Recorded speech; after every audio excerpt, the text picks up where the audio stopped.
Hey everyone, so today I wanted to talk to you guys about messaging people online. Maybe you have that crush or that person you really like on some sort of online social network and you want to message them, but you're just scared and you have just had that urge, that fear of what's going to happen. And this video is really just to tell you guys, hey, how I got through this, how my experiences with it, and how it's not the end of the world.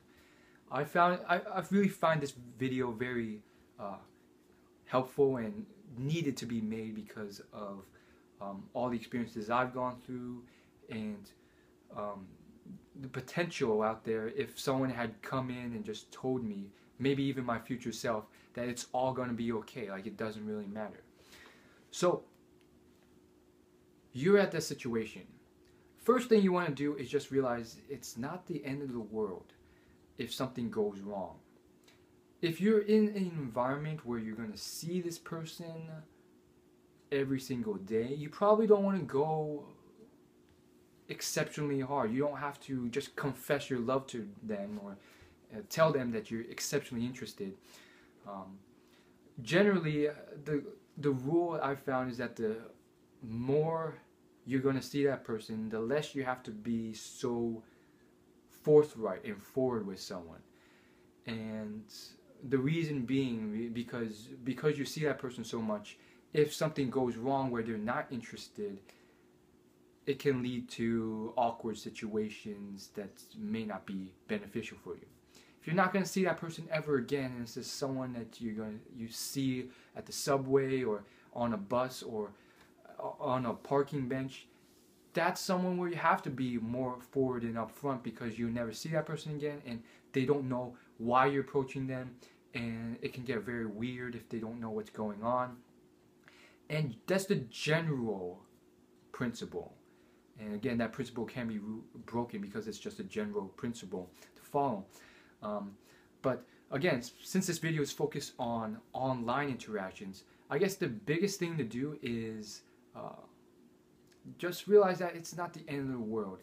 Tinder is a app where you're matched with people near you geographically, and I think it's something, if you're of age, of course, to potentially just flex your muscles in this area and get better at this.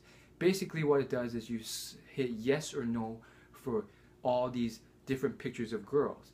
And if both parties hit yes, you're matched and you can chat. And it groups you geographically, so it's actual people that are 5 or 10 or 15 miles away from you.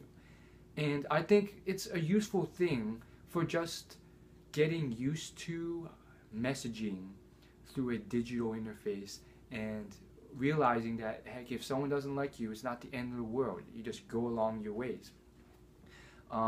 Oftentimes, though, once you get used to Tinder, now you get to your full,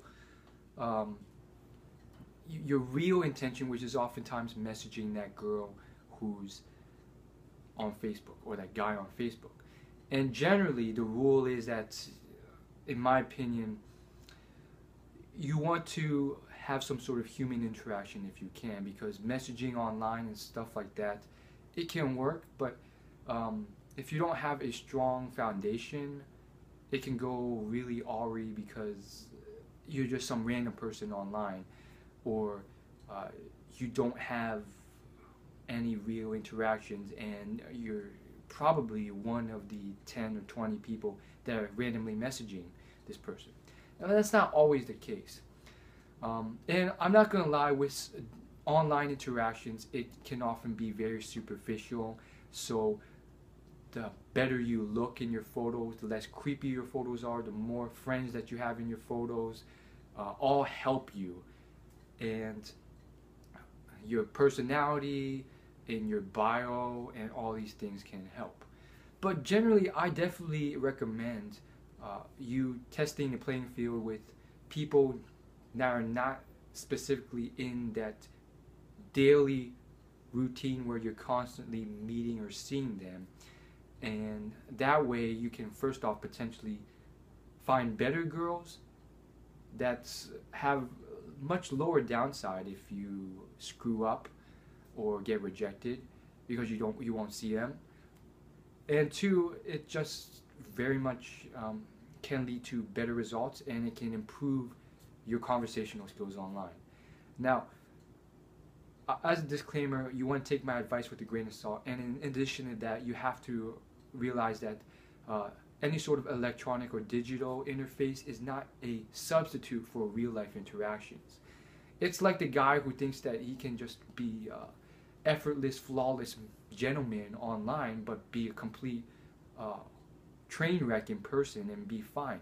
How will you ever actually have genuine human interactions with a person if you can't have face-to-face contact? How will that ever translate into a girlfriend or a wife that you spend the next 50, 60, 100 years, probably not 100, but 30, 40, 50, 10, or 1 years with before you get that divorce?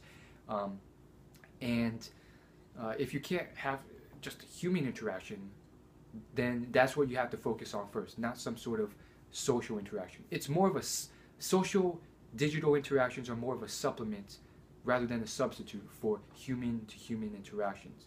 They can help, but generally, at the end of the day, at some point, you will have to meet in person, unless you want to stay in a digital fantasy where neither party meets. And for some people, that may satisfy you, but deep down, eventually, you will learn.